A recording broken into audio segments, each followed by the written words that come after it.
إمبراطور الأتوبيسات، وهو صاحب جملة سيارة الأتوبيس ليست مجرد مركبة تسير في الشوارع، بل إنها جزء من نسيج الحياة اليومية للمواطن العادي. وصاحب حلقة النهاردة هيكون عبد اللطيف أبو رجيلة. ولد عبد اللطيف أبو رجيلة في 1906 في مدرمان في السودان، وانتقل إلى القاهرة ودرس في مدرسة السعدية في الجيزة في فترة الثانوية العامة. وبعد الثانوية التحق بكلية التجارة، ومن كلية التجارة كان أول شغل ليه في بنك مصر، واعتبر نفسه تلميذ في مدرسة طلعت حرب. وفي خلال فترة شغله في البنك جات له منحة، المنحة دي سافر منها لإنجلترا. ولكن كانت المفاجأة بعد رجوعه من إنجلترا إن هو ترك عمله في البنك وقرر إن يتجه إلى العمل الحر. فتح أول مكتب للاستيراد والتصدير ليه بمبلغ 34 جنيه. فتح المكتب وما كانش معاه إلا آلة كاتبة وموظف واحد، وكانت له جملته المشهورة إن كل اللي كان بيشغله إن النجاح قبل الثروة. هو ده كان أهم حاجة بيديله الدافع إنه يشتغل. وبالفعل جات له فرصة في إيطاليا إنه يقدر يروح يسافر إيطاليا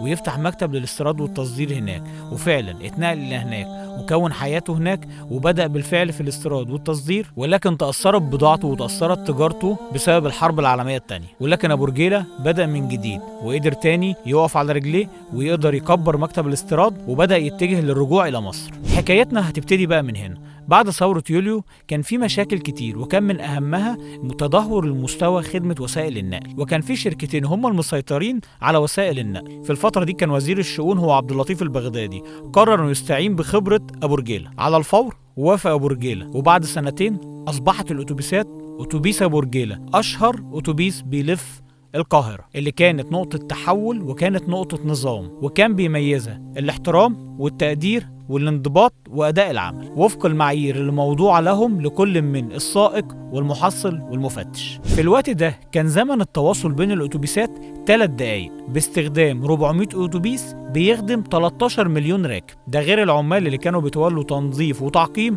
الأسطول ده كله بالمواد المطهرة مرتين أو 3 في الأسبوع. مش بس كده، أبو رجيلة بنفسه كان معروف إنه بيركب الأتوبيس مرة شهريا متخفي عشان يتأكد من دقة النظام والعمل داخل خدمة الأتوبيس. كان بيشتغل عدد ساعات أكتر من أي عامل عنده، بالإضافة إنه أول من أضاف فكرة الكمثرية بالنسبة للمرأة. وعشان الناس تتقبل الفكرة ساهم في إنتاج فيلم الكمثريات الفاتنات مع انضباط ودقة وتصميم الأتوبيسات وشغلها والنظام اللي كان محطوط والمراقبة اللي كانت موجودة والعمالة اللي كانت بتنظف وبتعقم. كان في نقطتين مهمين أضافهم أبو رجيلة على أسطول الأتوبيسات. رقم 1 المظلات الأسمنتية، ودي اللي كانت موجودة في بعض المواقف واللي كان بينتظر فيها الركاب لوصول الأتوبيس. رقم 2 مدير المطبات، وده كان شغلته، كان بيركب الأتوبيس وبيبدأ يعرف الأماكن اللي فيها حفر ومطبات، وكان بيبدأ يبلغ بيها الشركة عشان الشركة كان بتصلحها على نفقتها، بحيث ان الاتوبيس يكون الامر بالنسبه له سهل.